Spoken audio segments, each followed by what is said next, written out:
Beyond All Boundaries establishes something that I've never seen in any sort of museum setting. We were paving new territory here. No museum in America, perhaps the world, had put a story of this scope into this kind of a multi-sensory 4D cinematic experience. Our expectations were so high, we had set the bar so high.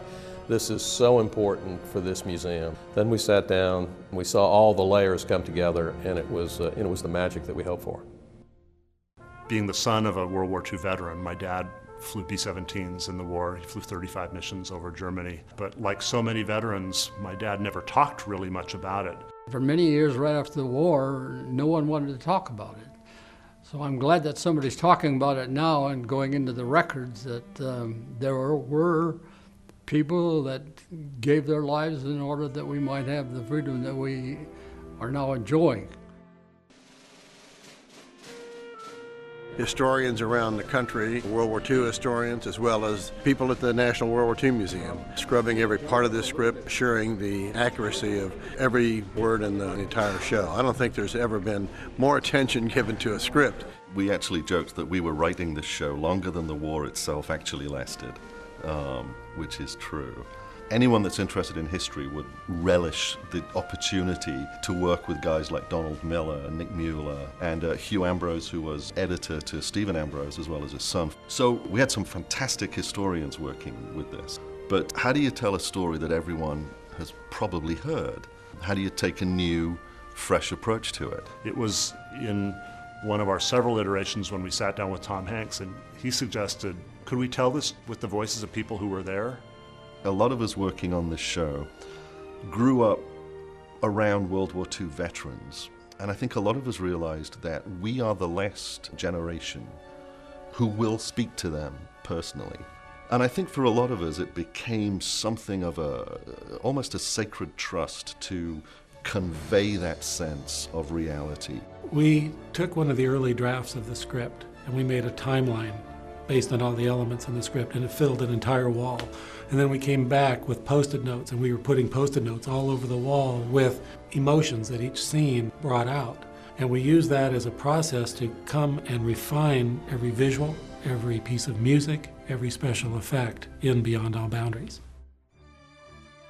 We have a 130-foot wide screen that's almost 30 feet tall, and yet there's only 250 seats in the audience.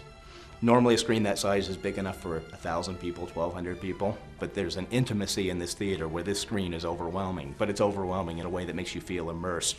The scope of the thing is massive, and it can't be done literally by just one medium. It is a three-dimensional experience, truly. It's not about putting glasses on and watching a 3D film, but you are in a three-dimensional space. We have a big, wide screen, but we also have almost as much depth as there is width to the screen. It's not just a single screen. That's a scrim screen, which is a transparent screen that allows us to move through the screen and see other things behind it. We have 3 layers of projection in the show. We have moving sets. We have things coming out of the pit that are dimensional in front of it. There are special effects in the audience. It snows, the wind blows. We can actually vibrate the seats, make them rumble. This building is itself an art installation. It exists for one thing only. It's an immersive performance art experience from the moment you walk in the door to when you walk out again. In just a few short minutes, the world changes. America is at war. Our Navy in the Pacific is decimated, and nothing stands between the powerful Japanese battle fleets and the west coast of the United States. Pretty good. I'll just do another one, okay? Okay. I'm my biggest fan. We have, fortunately, Tom Hanks as narrator that provides us with continuity, but I think the conscience of the film, the real heart and soul of it, is the individual voices, and particularly Ernie Pyle, who we bring back several times during the story. Tom Hanks gave us an offer we couldn't refuse. He said, why don't you come up with a wish list of who you would like to have voice the other speaking parts in Beyond All Boundaries? And we ended up with a cast that included Kevin Bacon, Adam Beach, Corbin Bleu, Patricia Clarkson, Kevin Connolly, James Cromwell, Blythe Danner, Viola Davis, Jesse Eisenberg, Jennifer Garner, John Goodman, Neil Patrick Harris, Jay Hernandez, Emil Hirsch, Kevin Jonas, Tom Kane, Justin Long, Tobey Maguire, Joseph Mazzello, Paul McCrane, Darren Norris, Wendell Pierce, Chris Pine, Brad Pitt, Giovanni Ribisi, William Sadler, Hans Schober, Saab Shimono, Gary Sinise, and Elijah Wood. This score really is very much a collaborative effort.